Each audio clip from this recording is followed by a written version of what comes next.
哈登正式无缘 NBA 全明星，鲍尔默超级生气，暴怒公开怒喷联盟。如果连哈登都能落选全明星，那这破 NBA 老子不玩也罢。根据美媒最新报道，近日 NBA 官方正式公布全明星阵容，让所有人没想到的是，哈登居然再次落选了。这则消息也是直接引起了众多球星以及球迷的讨论。库里采访时表示，哈登没能入选全明星，绝对是让人无法接受的。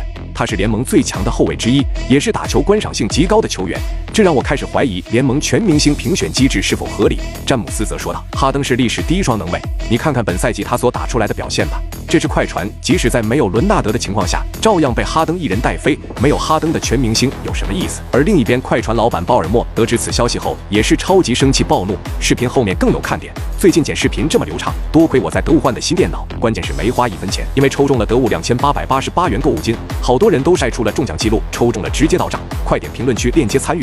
鲍尔默表示，去年联盟就不待见哈登，今年同样如此。我不明白为什么联盟看不起我们快船。本赛季哈登不管是个人数据还是带队成绩，都比西部的任何后卫要出色。如果连本赛季的哈登都无法入选全明星，那这届全明星一点含金量也没有。在我心中，哈登就是历史上最强的后卫。不过没有关系，接下来我将为球队引进一名超级巨星，我会不惜一切代价帮助哈登拿下本赛季的总冠军，打脸所有看不起他的人。